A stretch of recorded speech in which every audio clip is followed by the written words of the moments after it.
Oh, hello everyone. Sorry, my mic on mute. Good start, isn't it?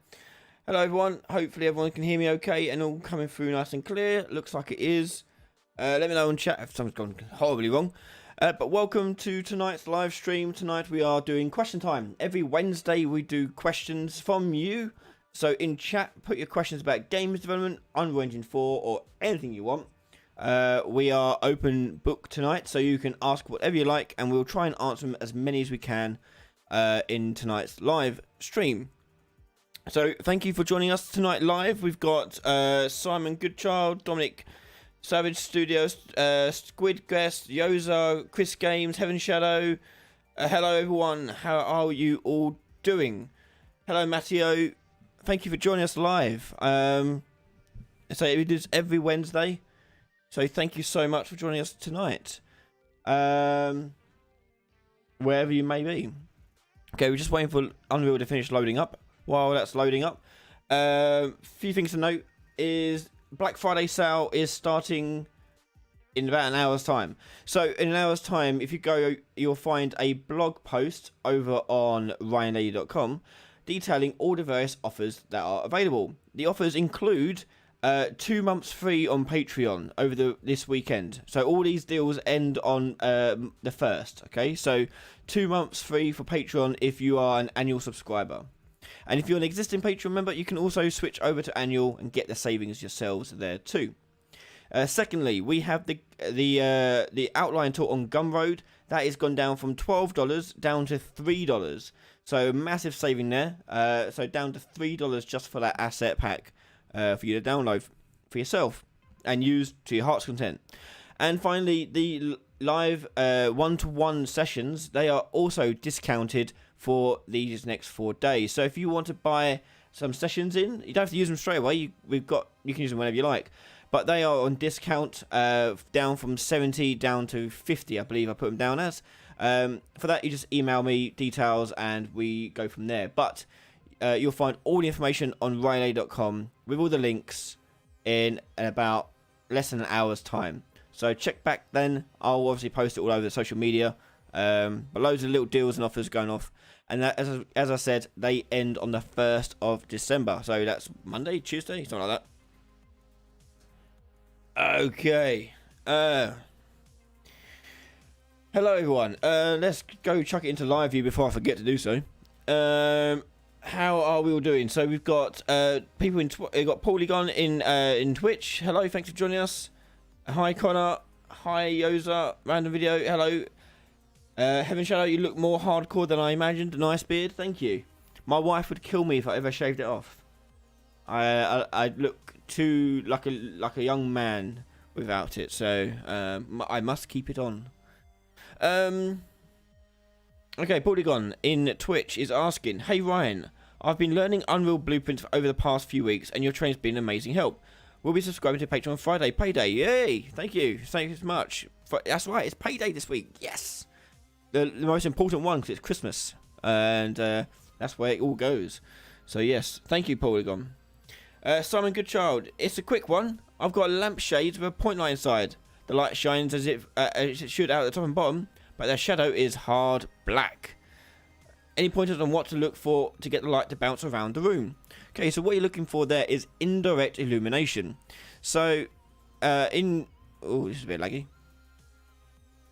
Anyway. So in your lighting settings, why is it so laggy? Hang on, let me just check the stream, make sure that's looking okay. Yeah, it looks okay in there. Okay, just being a bit laggy for me. Okay, we'll power through. Okay, so cool, blimey, it is laggy. The hell's going on? Don't know what about.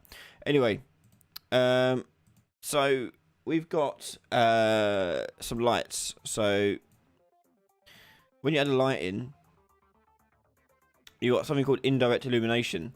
So indirect illumination is how much it bounces around the room. And you can change it on per light and also in the wall settings too, in light mass. And you'll find indirect illumination settings here. There you go. So by tweaking these values, you get bigger bounce.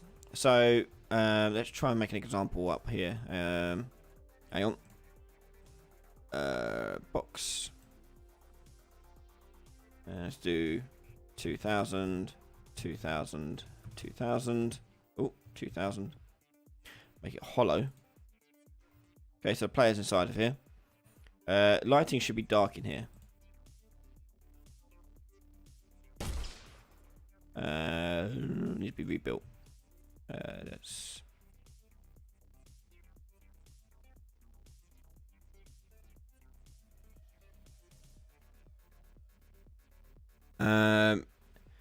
While that's building, Savage Studios. Will the FPS RPG series have an episode on true FPS with full body? Yes. Where you look down and see your legs? Yes. Squid Guest. How do spline meshes work? Okay, yeah, we'll talk about that in a second. Once this is finished doing its thing. We'll go through that.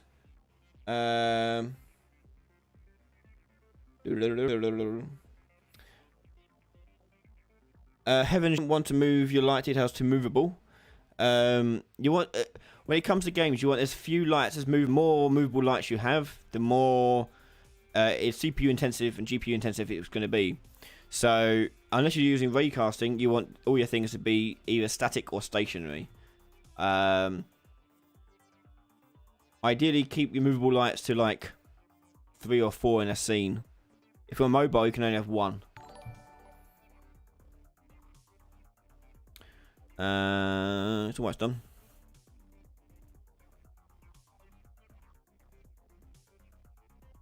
How do you make a custom character creator? Oh, that's a long question.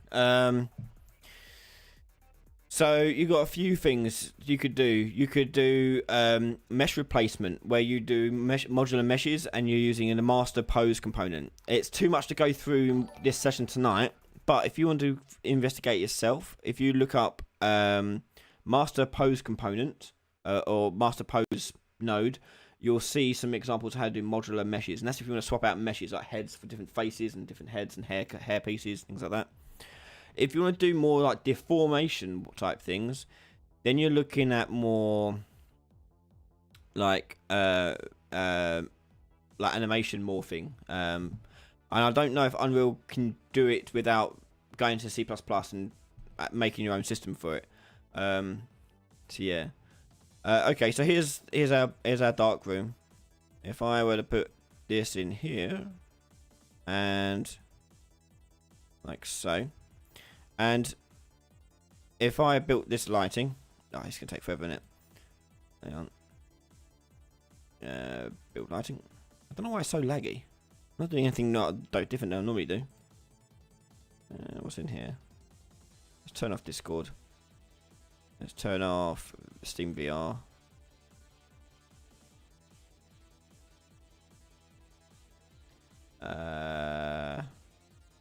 Kind of need the rest of it. Turn to Xbox app.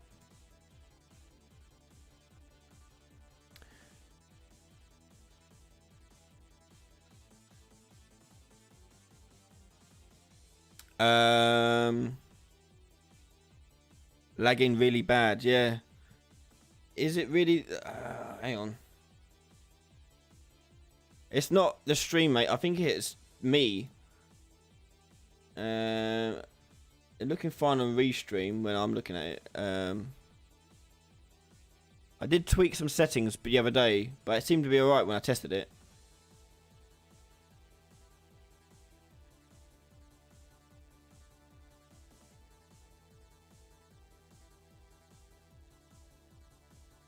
Let me go in here. While that's building, I can look up what the hell's going on.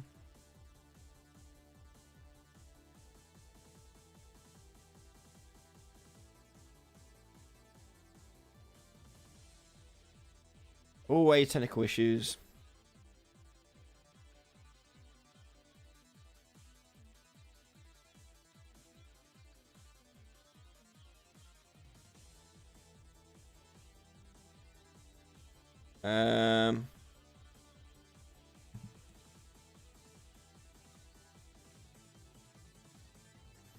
Oh, weird. Restream chat seemed to be the issue.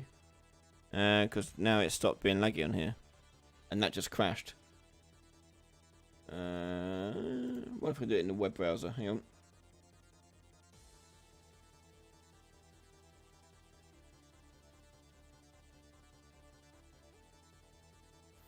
I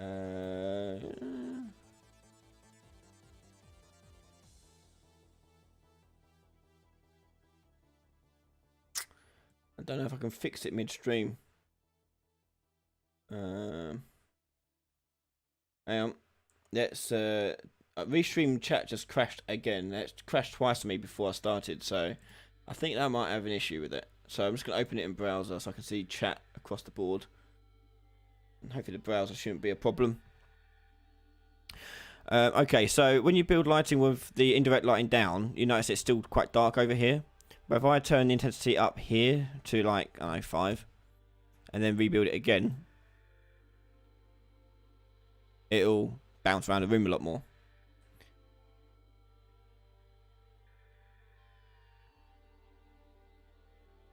Yeah, the Unreal build lighting could be eating it all up.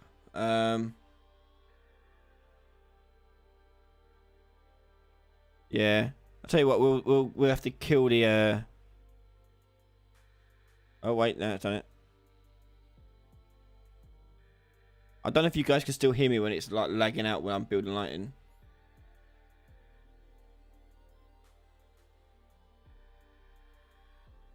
I don't know. I can't tell now. I'm watching the stream on my left-hand side here, and it's like obviously there's a delay on it. I'm seeing if it lags out when I hit build.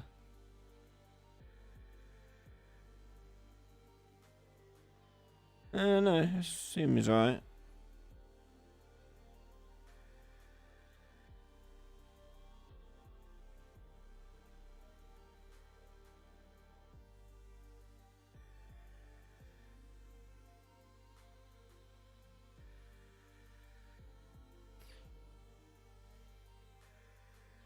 Okay, so it will. And you have to tell the light mass to also. I guess. Oh, hang on. And it's lagging out. I've got a video on it on my lighting stuff. You'll find it all there. We have to tweak this stuff here. I'm not going to do it anymore because it's going to just be a pain in the bum.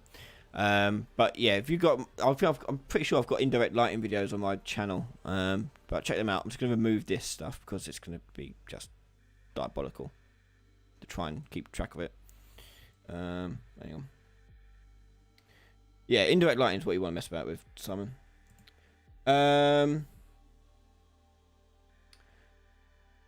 Okay, where else are we at? Die Hard, custom cat. Yeah, I've gone through that, mate. It's yeah. So you got master pose components. So when you're building a character, the easiest way of doing it is swapping out meshes. So not deforming their face, like changing their nose height and things like that, but changing the mesh out completely. That's easier than not. So you want to search for how to use this. I say we don't have time to go through it in detail tonight. Because I don't have the assets either. You set a master pose component, which is like the base mesh of the body, and then you swap out parts of the mesh based on their bones they're attached to. So if you've got like leg pieces, or no, head rather, because the head's attached to a certain bone, it will swap out with that, and you can build it out of pieces like a Ken doll. But if you Google that, you'll find documentation on it. There's some good documentation on it.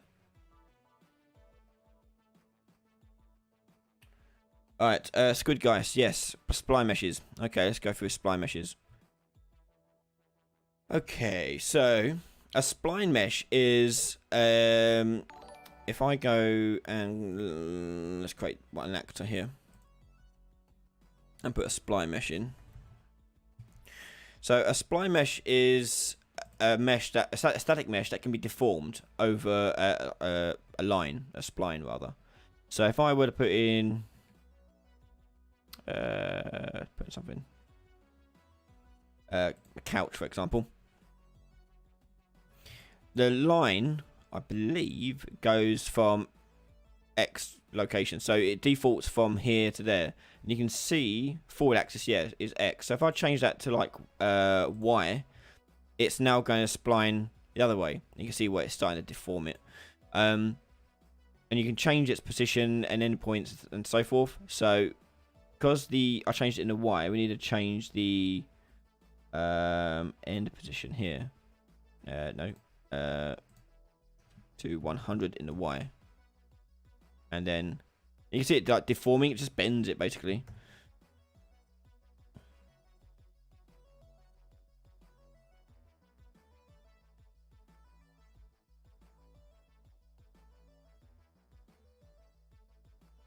Yeah, and the tangents bend it, give it a bit of a curve to it.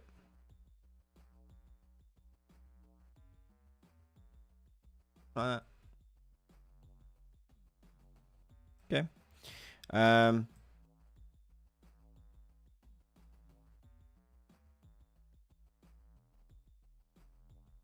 you can keep tweaking it as much as you like, but we typically use spline meshes along with a spline to get something to bend the way we want it to bend.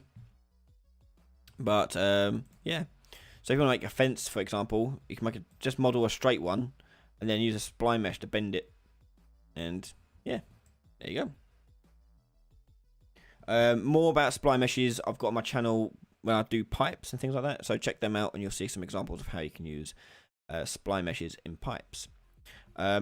Worth noting that all these settings here, like start position, end position, tangents, and all that stuff, that all is editable via blueprints.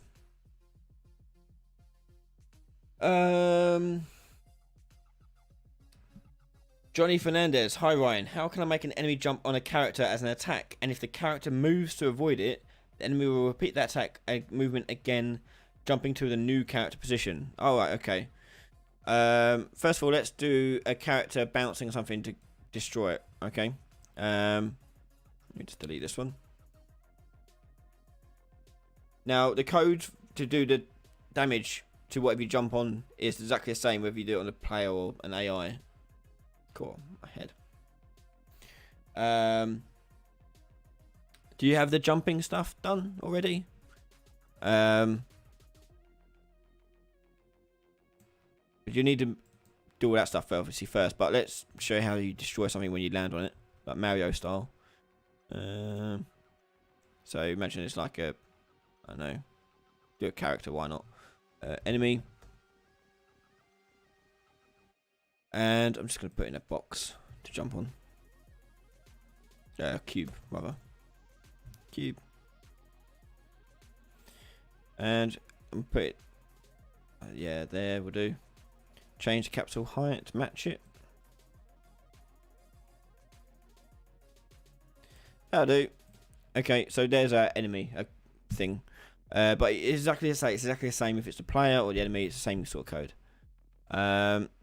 So what on your player character or your AI character, depending on who's doing the jumping, you want to do on landed,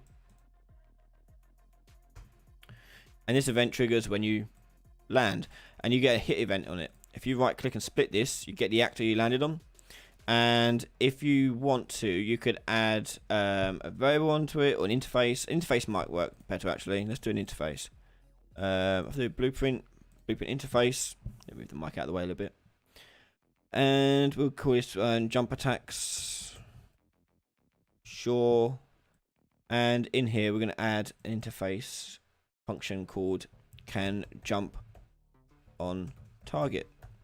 Oh. And we're going to output this as quick return, and yeah, I think I'll do. And can we set a default in here? I don't know if we can. No, you can't. Okay. So once you've done that, you go to the enemy or the thing you can land on, and you go to class settings, add the jump thing, jump attacks, hit compile. So if this thing, we go hit actor, implement interface,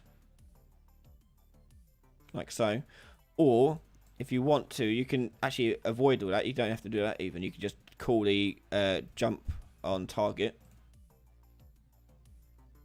and this thing will be called on here, and you can call jump on target.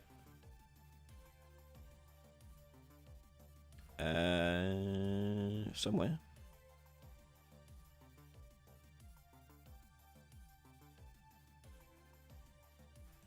Why can't I call that?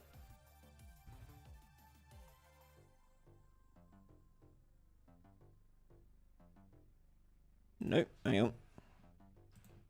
Compile. Jump on target. Call function. Is that because... let's remove the return. Hang on. And hit compile. Jump on... There you go. Jump on target. You get this. And from that we can... No, not that. Sorry. Jump on target event I want.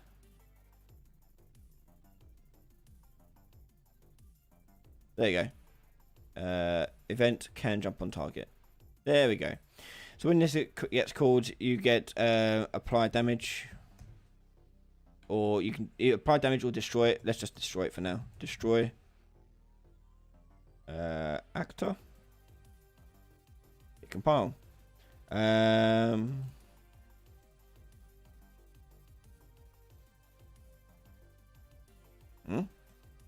on. I don't have a duplicate. What are you on about? Can jump on target. Can jump on target.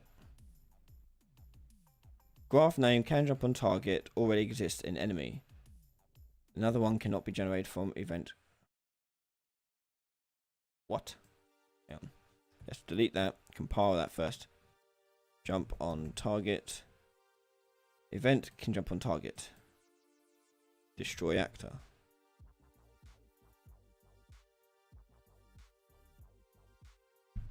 What's that about? Graph name can jump on target. Yeah. Oh wait. Oh, I've got a function. Oh, hang on.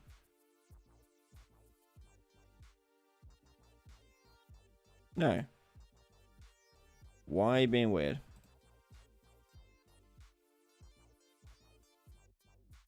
Hang on. Let's take the interface off. For some reason, that's being weird. No. Let's try putting it on again from scratch. Compile. Jump on target. Event. Destroy actor. Wow. Whatever. There you go. Works that time. Anyway, so you call that, and that'll call on whatever you land on. So if I put this into the world. Which plate? Oh. There you go. Landed on him. So then it landed on him and it killed him. And if I want to launch the player back up in the air, we can get the one that we landed on. So on a player character, on this interface, we can add an input to this for the pawn, we call it. And we'll call this a character type. Hit compile. And on here, we can then plug pawn out here and take it to jump. Like so. And then on the player character, the pawn would be itself. So now when you land on it, it will launch in the air as well as kill. Hang on, let's give it a bit more oomph. Let's launch it. Oh. Launch character. And we take to override the Z. That's important. And let's do 1000 in a Z there. Actually, let's do 1600. Okay, so do that. Push play. And bonk. Oh, too right. But there you go. You get the idea. Okay, so you do that. And you can make enemies do that too. But the harder thing with enemies is that you want them to jump and detect if they hit them. if they didn't hit them, like the enemy would land. If that was blocking hit was set to, sorry, if this was implement interfaces false, for example, if you put this out here as jump attack, and this was false, then you tell it to just jump again to the next location. If it's true, then you can do this function to kill it. Hopefully I tried to explain it as best I can without having to go into making the whole AI thing. Yeah. Okay, who else we got? So,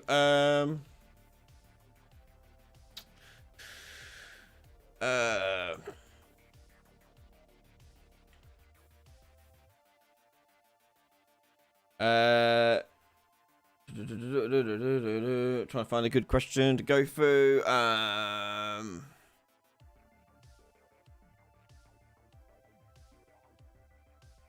Connor Close. Hi Ryan, is it possible could you look at the EQS node versus query move 2 issue from Discord and see if you have a movement from your service?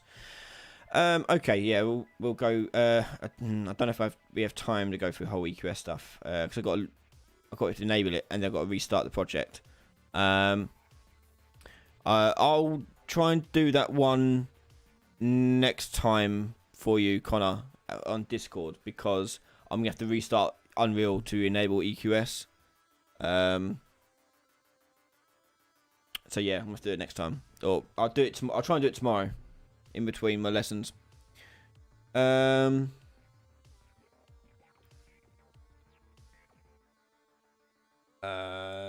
Sensei, how to stop character from bouncing when it falls, lands over some character or prop where it cannot step on. How to stop character from bouncing when it falls, lands over some character or prop where it cannot step on. Oh, right, okay. Sadly, there's no real way to do it, because if you're told it can't land on it, it's got to readjust it somehow, so it's automatically just figuring out where it can land. So if you tell it can't land on it, then you have to think of an alternative. Because otherwise it will just try and figure out which way it's going to have to go to land on something. I don't think there's anything you could do about that. Mouse Savvy, best asset pack I've bought. I haven't bought any, I don't think. They're all my stuff I got for the monthly free stuff. I haven't needed to buy any yet.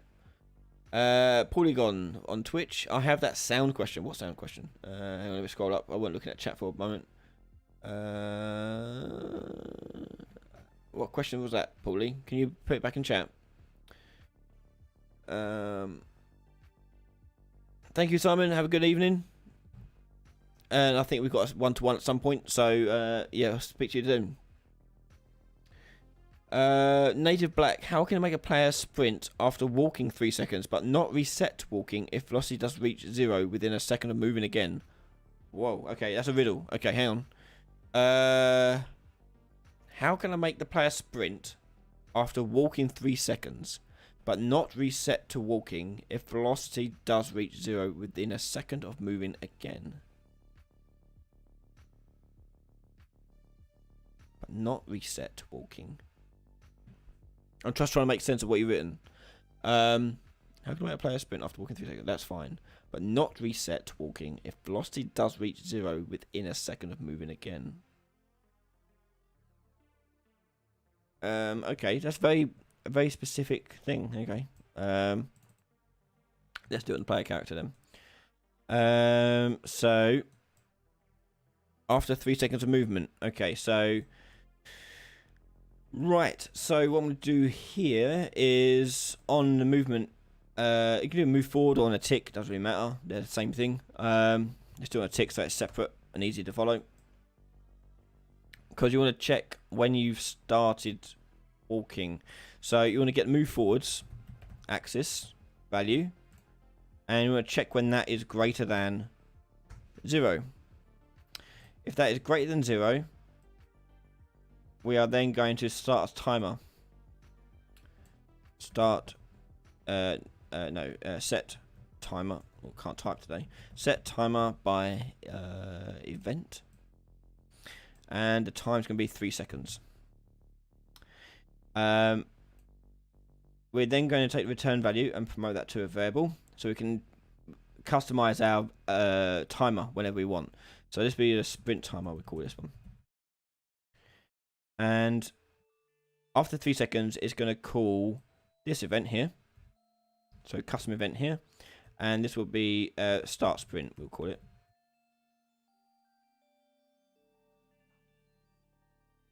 On start sprint, we're going to take the character movement component and set the max walk speed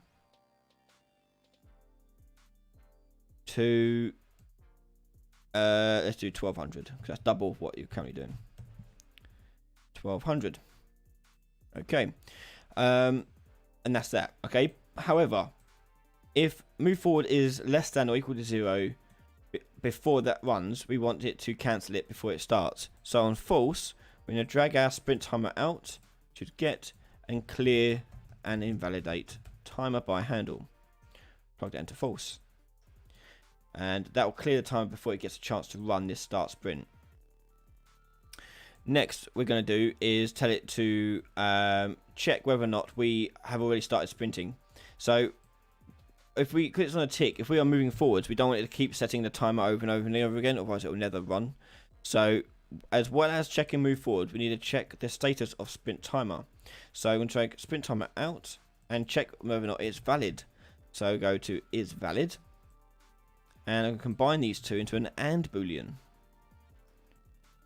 So both of those have to be true in order for this to be true. Sorry, we'll make that is not valid. So that'd be not. There you go. Okay, because we want it empty. Okay, so that make it empty, and false will clear it. But then you want it to not reset to walking if velocity does reach 0 within a second. Okay, so if neither of those are false, we're then going to probably do another timer. Set timer by handle. Oh no. Set timer by event. And the new event is going to be a stop sprint. So custom stop sprint. And we'll just very similarly, we'll just take that and copy that over here and tell the sprint to go back down to 600. Okay, and then we're going to plug in our sprint timer and set that to that timer, which is fine because we only have one timer running at any one time. Okay, so that after putting 1 second will stop the sprint if we don't touch it again. But it's the touch and again bit we've got to figure out now. So when we push forward again, it's going to play up here. So what I'm going to do here is reset that timer. So I'm basically going to copy this out again. Clear the timer, set a new timer, and store it in that timer handle.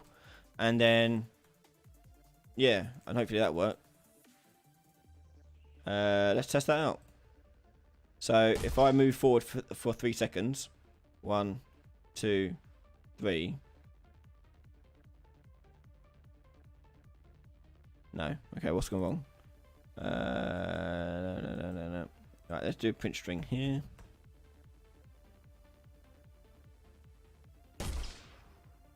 One, 2, 3. Oh. Okay, nothing's happening.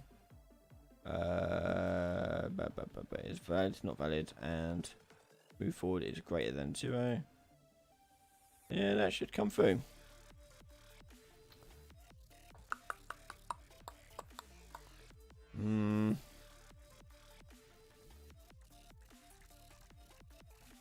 Hang on. Print string is valid. We'll copy that over.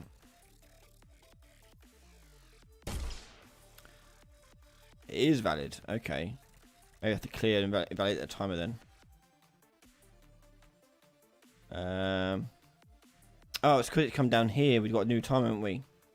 Shoot. Okay, that's the issue. We'll have to make another handle then. Okay, we'll make a new handle. So that one we'll promote to variable. We'll call it walk timer. Walk timer, and then this one would be walk timer.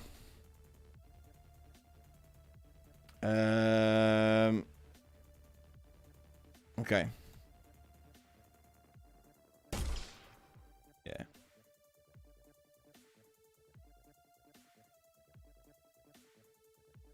Okay, so now it's going through here.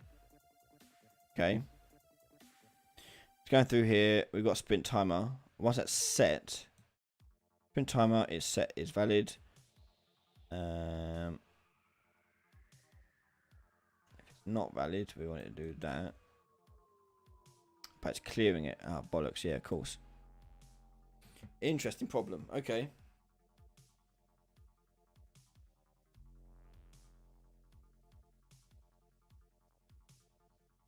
Big brain thinking time.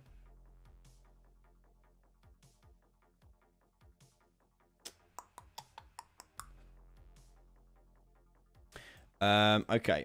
Rather than using the and, we can use a multi-branch thing. So that will go into there. Let's move all this out of the way. And then we have another branch. That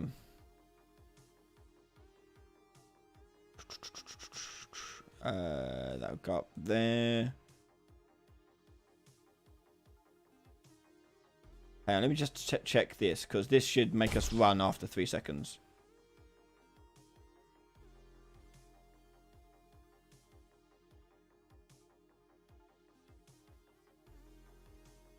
No. Oh, it's because we're constantly setting it over and over again. God damn.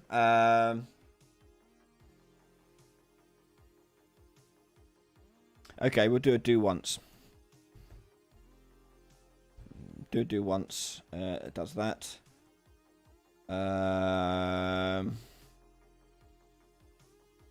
Do timer. Start sprint. And I'll do a... okay, I'll reset here. I'll do a custom event here to reset timer. Reset. Just call it reset. And then... does this. Does this.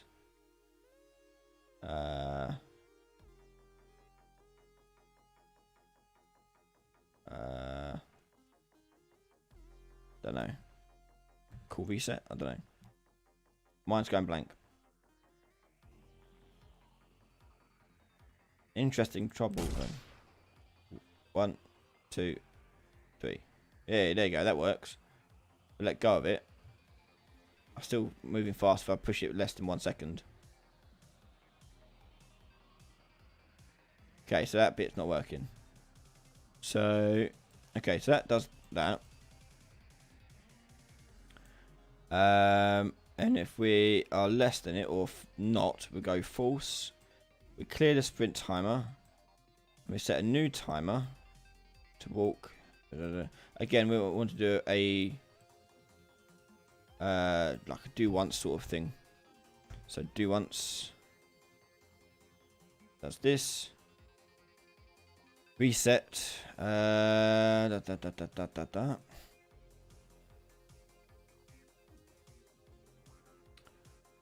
Then, if I call this reset here, if I call reset first, I can probably use the same reset. Hang on. So reset goes there, and let's just move that along. And then we also have this reset function go into that, and also go into this one. Oh, I can't. I have to do one. Bollocks. Sequence.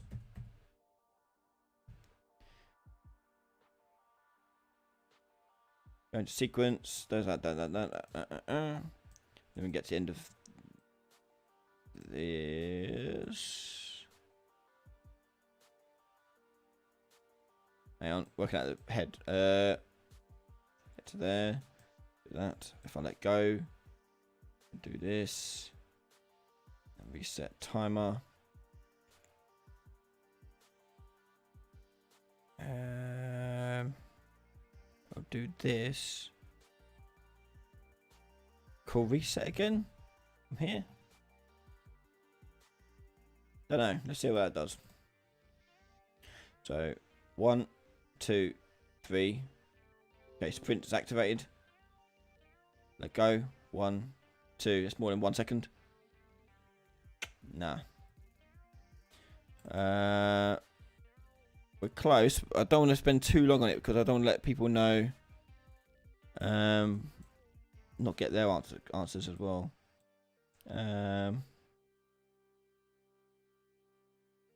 It's a weird mechanic, like, to have it do that, but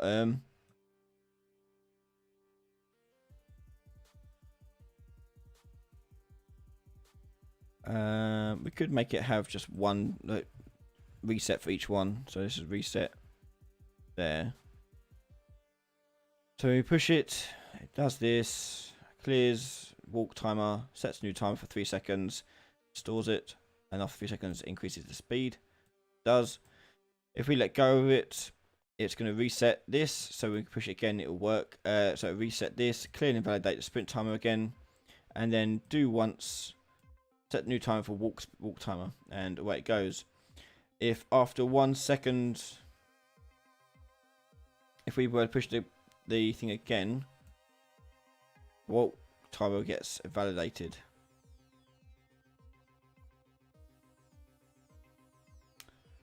Why is that not working then?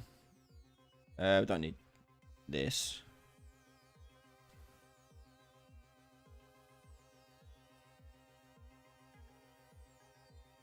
Let's do a print string on the end here, make sure the time's been set.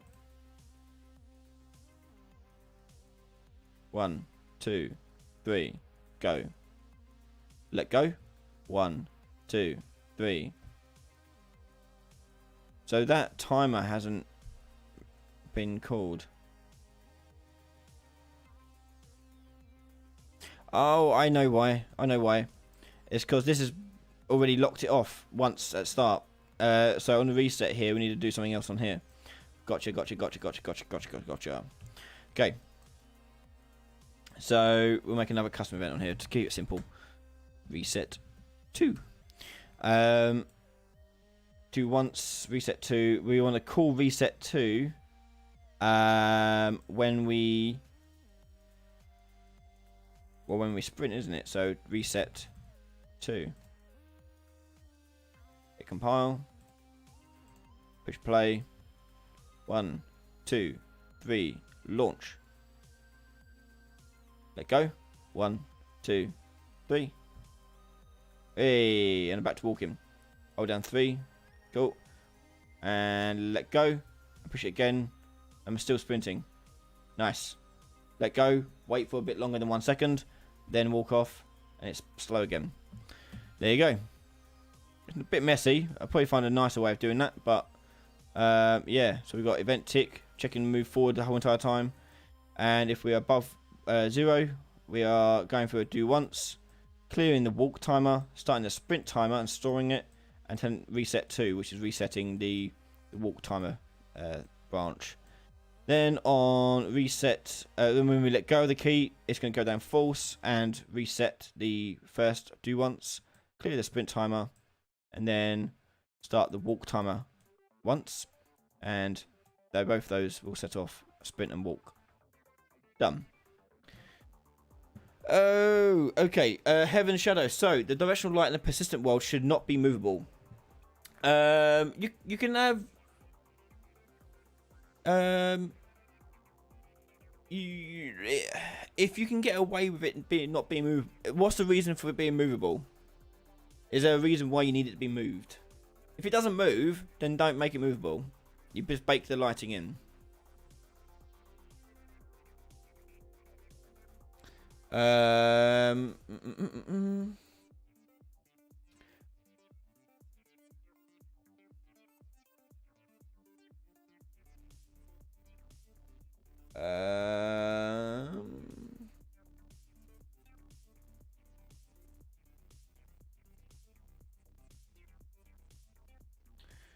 Polygon. I have a sound file attached to a blueprint. I have created a sound cue and set the attenuation, but the audio is not playing in game.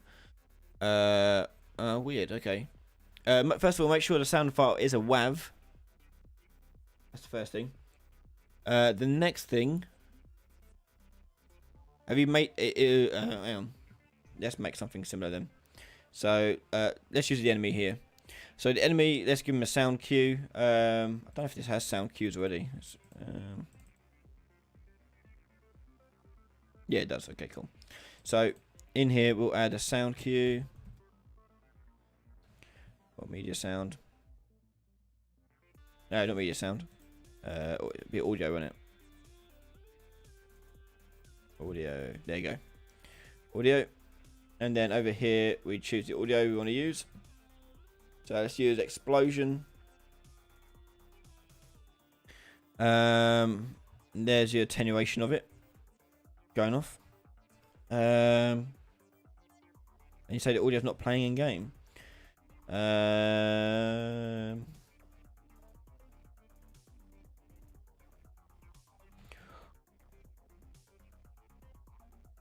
Should do. This might be quite loud. Yeah, mine worked. I heard it.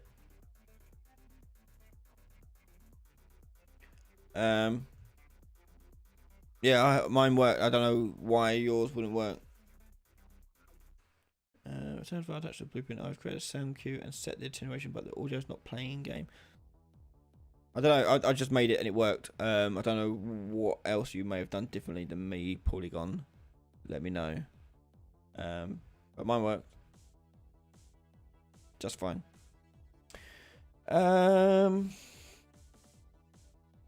Yeah, just make sure you check the format of the audio. It has to be a WAV. It don't support anything else. Any way to get particles to appear in UI? Particles? Ugh,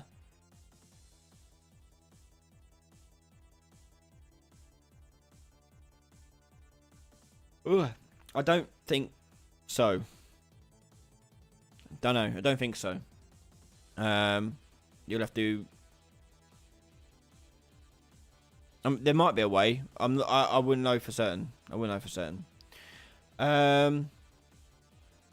Any recommendations? So this is Dominic asking, any recommendations again? Free legal sound effects. As Polygon has just mentioned, free sound is good. That's one I use mostly. So free sound, or I record it myself using Foley or my own voice. Yeah.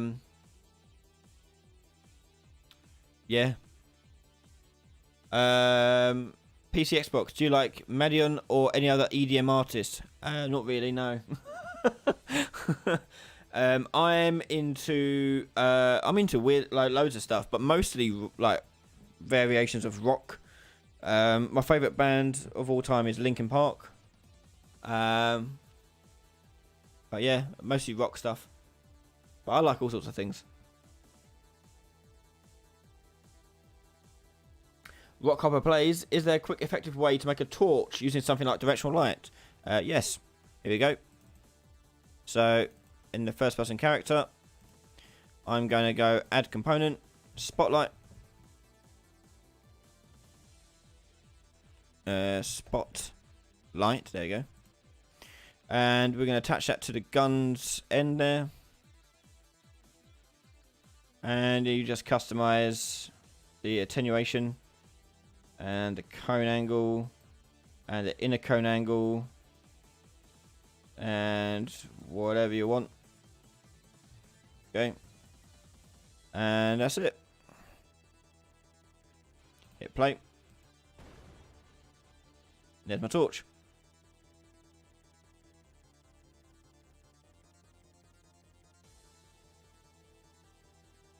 There you go. That's for Rock Hopper Plays.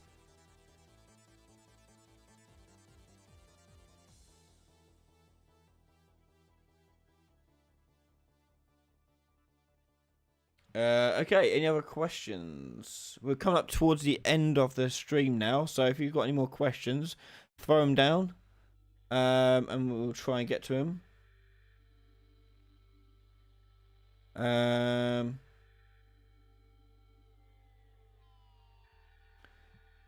Zimijin, when making PC teams different colors using post-process outlines, is it best to add the PPV to the map, or should I put it in the PC team's base player meshes? My stencil values won't cooperate so far. Yeah, you'll need.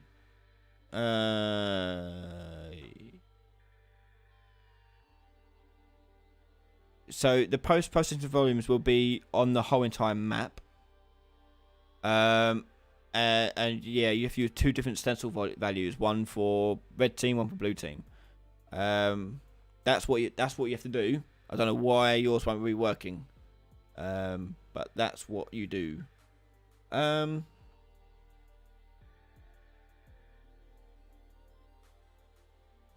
Sebastian, how would you implement transition effects between different menu screens? For example, a swarm of bats flying across the screen as a transition to a different screen. Well, I don't have any bats or anything, but we can use an explosion, I guess. So what you do, I don't know if I have time to put it in there, but you basically just spawn whatever you want in front of the camera of the player. You put like a shield in front of them, and you put like the bats flying towards the camera, and then you cut the camera when they finish flying past. Or explosion, if you want to do explosion cuts. Yeah, I don't know what else. I don't know how to show this off easily and quickly. Maybe I could put a particle effect in here as a shortcut. Explosion. Okay, so it's a fraction of a time. Okay, it's not going to take long at all to play. What I can do is, if I go add event on particle, on system finished. Yeah, on system finished. We'll do for that. We'll take it to open level, and we'll take it to open the same level. So get level name. And plug that in. Oh, I always forget that this is a function. Plug that in. And yeah, so it'll. I'm going to tell it not to play automatically because we might have some issues there. We're getting a loop. So I'm going to turn off auto activate. And when I push a key, let's say the F key.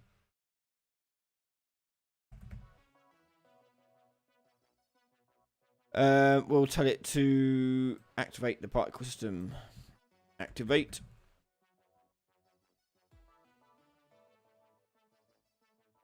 So when I push F, it should do an explosion and then cut back to the thing.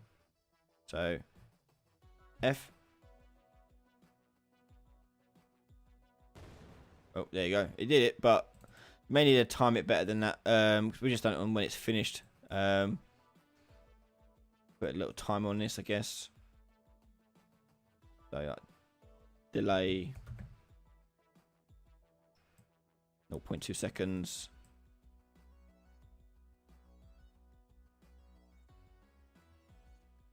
And plug it in there. That's one way. Be better if you actually made an actual thing for it. I'm just trying to haphazardly put the explosion on it. There you go.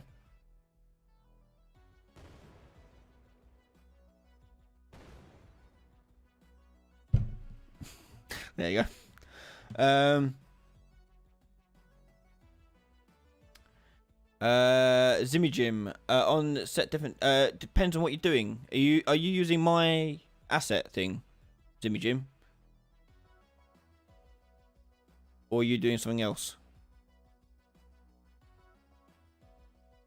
Underfunded scientists. Hope you and the family are doing well. They are. Thank you. It's my daughter's birthday this weekend. She turns 2.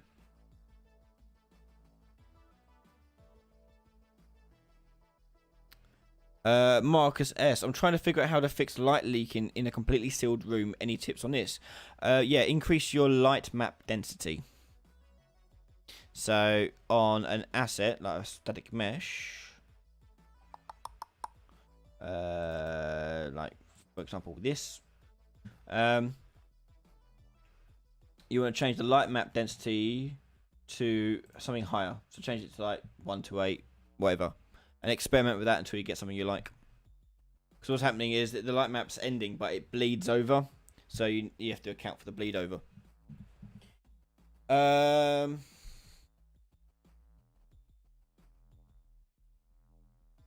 Heaven Shadow, how would you replicate an inventory component? Could you do it with inventory system? Okay, why do you want to... First of all, why do you want to replicate the inventory system? Because in most games, you don't replicate things that only the player will see. Other players shouldn't be able to see your inventory, so you wouldn't need to worry about that. So there's no replication required.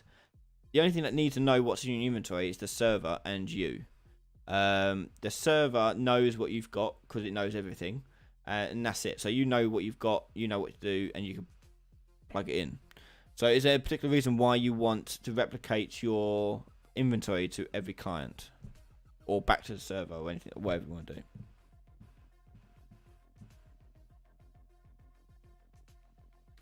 Dave's mentioned any multiplayer tutorials on Patreon. There's some online ones. The online series that's currently halfway out on YouTube. That's still going on Patreon. Some more bits to go through on that one. But that's there.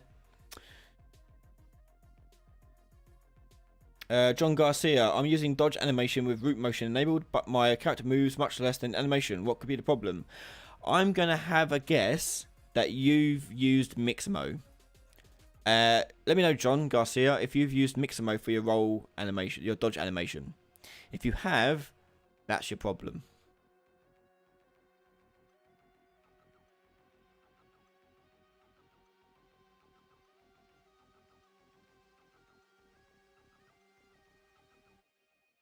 I'm waiting for John's answer.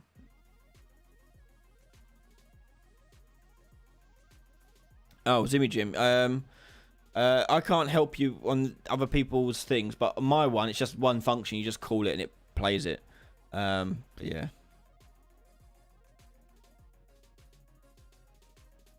Then the trading window is what's replicated in your inventory. Not in your game. You're not replicating the whole entire inventory. Because if you think about it, you don't need to know what everyone's got in their inventory until you need to know it. So you don't need to replicate it. The only time you need to replicate is if you're doing trading. Or if you're like inspecting it. But that's the only... Then if you inspect it, then you replicate at the time of the inspection.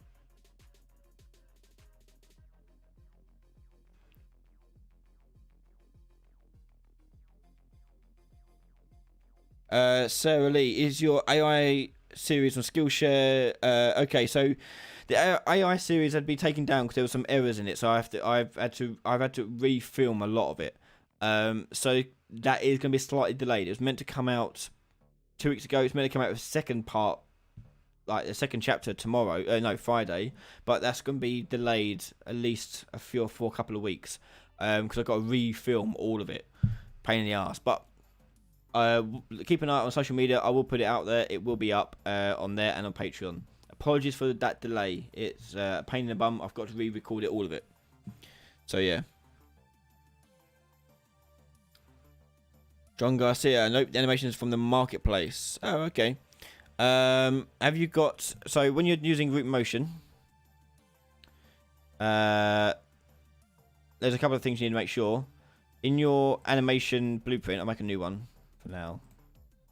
Like so. Two things you need to make sure you got ticked. First of all, make sure in your class default, your root motion mode is set to in everything. Root motion from everything, just to make sure. Then, if you're doing a montage rather than an animation, make sure you've probably got something like this, like a state machine doing its thing. Make sure you've got a slot node in there. If you don't have a slot, then your montage won't play. That's all that's coming off my head.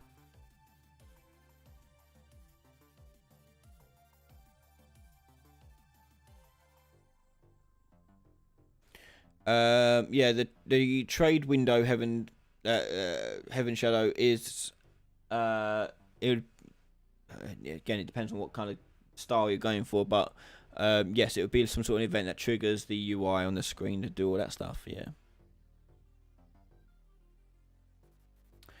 How will I show a time that displays time in a proper hour, minute, second format? I did know this.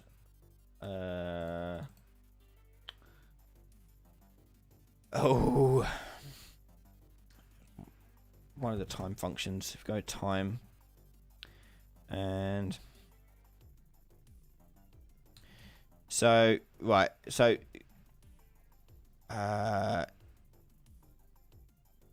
okay. If you want to make customize it yourself, you do format text,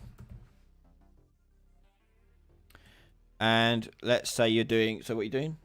What format? Hour, minute, second. Okay, so hour we'll do curly bracket HH curly bracket semicolon. Oh, colon, sorry, not semicolon. Next one will be minute, so closer curly bracket, and then colon again, SS close curly bracket. Hit enter, and you get 3 things in here. And in here, I can get get hour. Yep, get hour, and plug that into hours. And for this, we need get date or time. No. Time. No. Oh, now. Oh, wait, it's called now. There you go. Now. Then you get minute. Then you get second.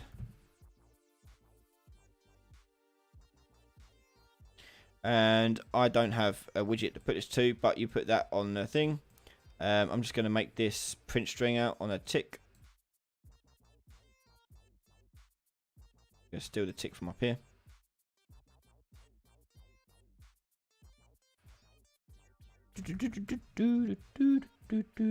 Okay, that goes there. So now it should print out in that format the time like that. Okay, now currently you see it's doing like it doesn't do double digits, so because at the moment it's midnight 9 minutes and then 13 14 seconds, so forth. So that works. If you want to format the integer, I think you do this to string. No. To text, was it? Text. To text integer. Yeah, you go do text to integer, and you get this come up, and you can use this instead. Let's just disconnect. Oh, disconnect that. Plug that in there. And you go minimum integral digits. We'll change that to 2. Like that. And then you want to do that 3 times.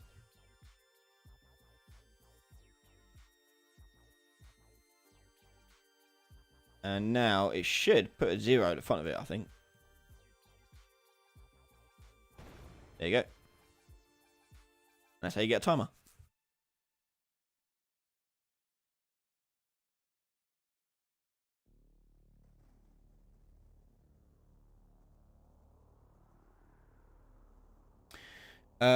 Get a gaming job. Is there an easy way to define new kinds of such curly bracket content in format text, or is that C++? What do you mean? Because in the format text, these are wildcards. They could be anything you want. It will just transfer it to text.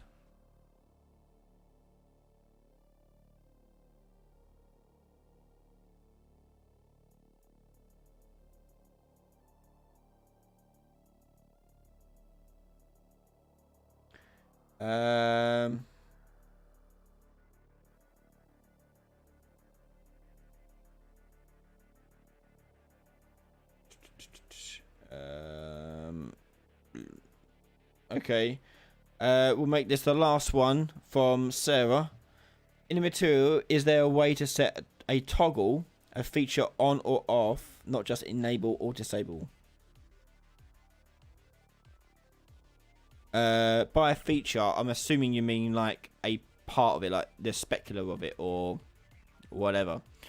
Yes, you can. So when you make a material, you want parameters, and let's just put in the color here. Okay, and make that gold. We'll try and make a gold one here. Okay, so we've got that there. Okay, and let's say we want to make this gold, but toggleable gold. Okay, so if you type in parameter, spell it right, parameter, you can see your different parameters you can include. One of them is a static ball one. You can do that, and this gets you a ball, and you can use this ball to do things. So is metal. Okay, is metal or not? You drag that out, and I forget how you can use a ball. Can you put into an if? No, I forgot what these come out as.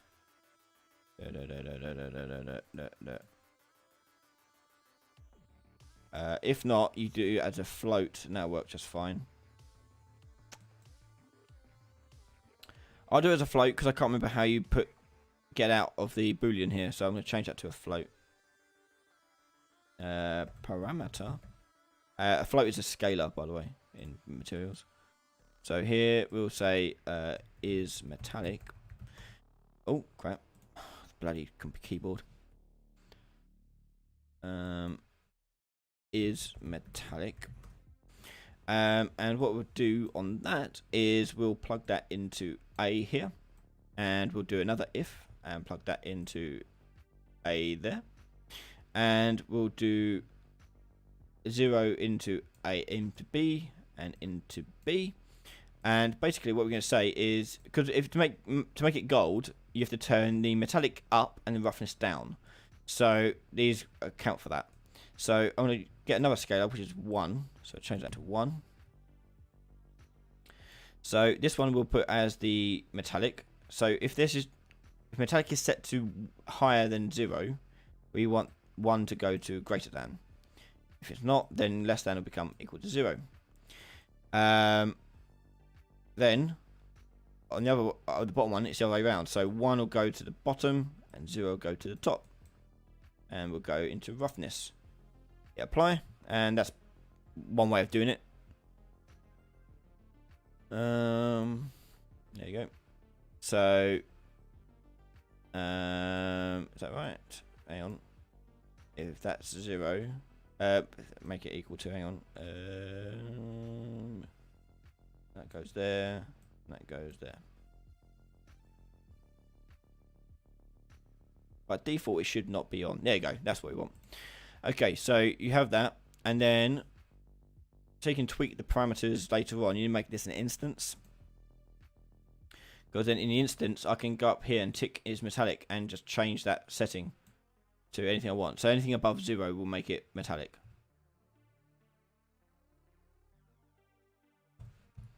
Like that. Okay. Anywho, that is it. Thank you so much. Thank you everyone for joining us tonight for our live stream. Every Wednesday we do question time, and every Saturday we do a live stream as well. So join me this Saturday for another live stream, and we'll be doing a game night one. More details on game night later on. Don't forget, Black Friday sale is now up. So you can get Patreon for 2 months free if you sign up for an annual pass right now. You can get my outline tool for just $3, down from $12. And also my one-to-one private sessions are also got a discount on them too. Head over to my website, ryanlady.com, and look at the blog, and you'll find the list of all the stuff there, and with full details and so forth. I'm about to put out all the social media posts as well to make sure they're all there. But that's it. Thank you everyone for coming by and joining me tonight. If you are watching this and you're not subscribed, make sure you hit that subscribe button. I need the subscribers to get up in the algorithms. How will people know I exist if I don't get subscribers? So help me out, subscribe, share, like, comment, and have a good evening. Bye everyone.